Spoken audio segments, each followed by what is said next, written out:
हर 40 से 48 दिन में हमारा सिस्टम एक चक्र से होकर गुजरता है, जिसमें 3 दिन ऐसे होंगे जब आपके शरीर को भोजन की जरूरत नहीं होती। अगर आप शरीर को ये छुट्टी देते हैं तो ये आपकी सेहत के लिए और आपके शरीर के काम करने के तरीके के लिए बहुत अच्छा है। यह आपको अनुभव और जीवन के बिल्कुल अलग आयामों में ले जा सकता है।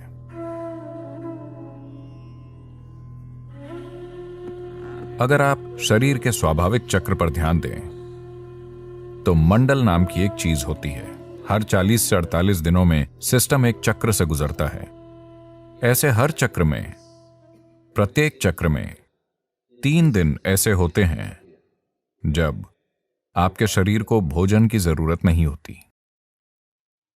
अगर आप अपने शरीर के काम करने के तरीके के प्रति जागरूक हैं तो आप जान जाएंगे कि आज मेरे शरीर को भोजन की जरूरत नहीं है और बिना किसी कोशिश के उस दिन आप भोजन के बिना रह सकते हैं।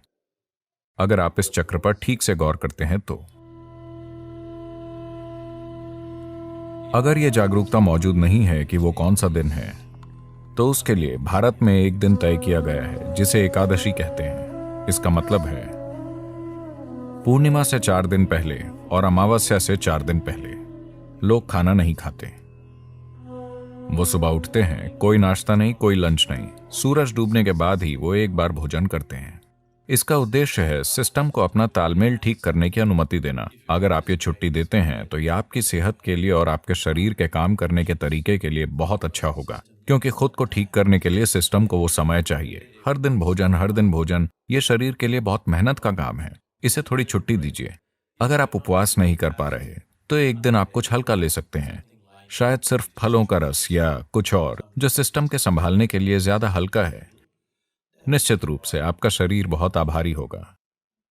हाँ, हर दिन इसे पके हुए भोजन से लादना अच्छी बात नहीं है।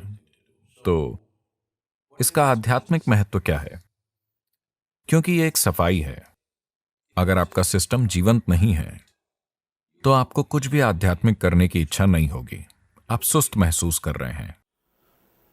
For a meditator, the biggest enemy is sleep.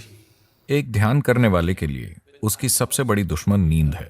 यहां आंखें बंद करके बैठना और पूरी तरह से सतर्क रहना, इसके लिए कुछ और ही चाहिए।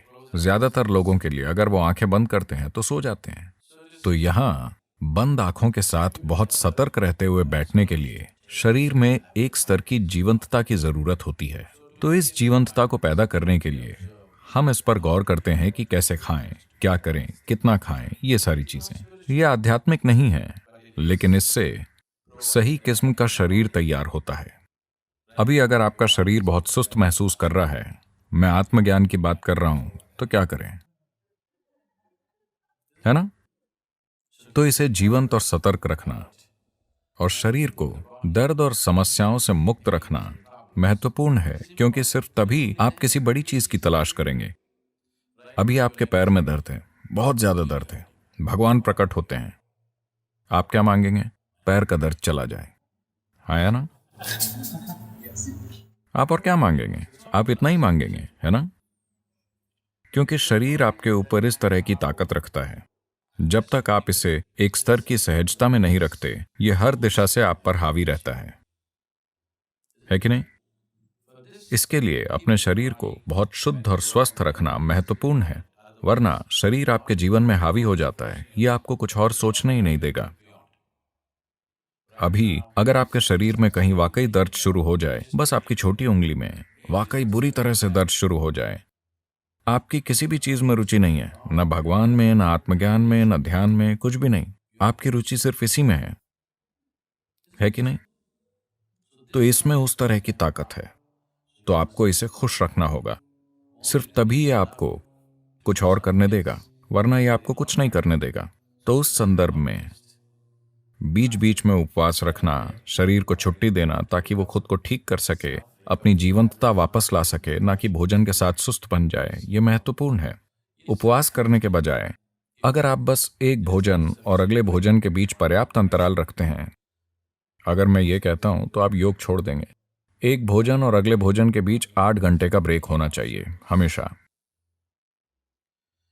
अगर आपके लिए 8 घंटे संभव नहीं है तो कम से कम 5 घंटे का ब्रेक जरूरी है। खाने से पहले आपको एक स्तर की भूख महसूस होनी चाहिए। भूख लगने से पहले अगर आप सिस्टम में भोजन डालते हैं तो सिस्टम सुस्त बन जाएगा, ये जीवंतता को नहीं जानेगा। जब मैं कहता हूं जीवंतता, तो मैं बस आपके अभी जागे हुए होने की बात नहीं कर रहा हूं। हम में से हर कोई अभी जीवंतता के एक ही स्तर पर नहीं है। हम एक ही तरह का खाना खा रहे हैं, एक ही हवा में सांस ले रहे हैं, एक ही जगह पर हैं, लेकिन हमारे अनुभव का स्तर एक जैसा नहीं है। इस पल मैं अपने भीतर जैसा हूं, उसे मैं दुनिया की किसी भी चीज के साथ नहीं बदलूंगा।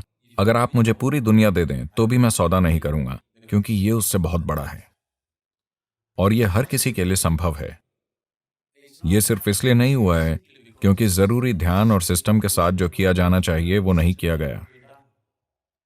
तो इंसानी जीवंतता अलग अलग स्तरों पर कई अलग अलग आयामों में हो सकती है। यह आपको अनुभव और जीने के बिल्कुल अलग आयामों तक ले जा सकती है। तो शरीर को अच्छी तरह से रखना एक बुनियादी जरूरत है। आपको एक महान एथलीट या ऐसा कुछ होने की जरूरत नहीं है, लेकिन इसे बस सहज रखना, ताकि अगर आप यहां बैठते हैं तो आपको हर समय हिलना डुलना ना पड़े। अगर आप यहां बैठें तो अगले कुछ घंटों तक आप बस यूं ही बैठ सकें, एक फटते हुए ब्लैडर या भूख से तड़पते पेट या यहां वहां होते दर्द से परेशान हुए बिना। अगर आप यहां बैठें तो आप आराम से हों। बस इतनी सहजता शरीर में आनी चाहिए।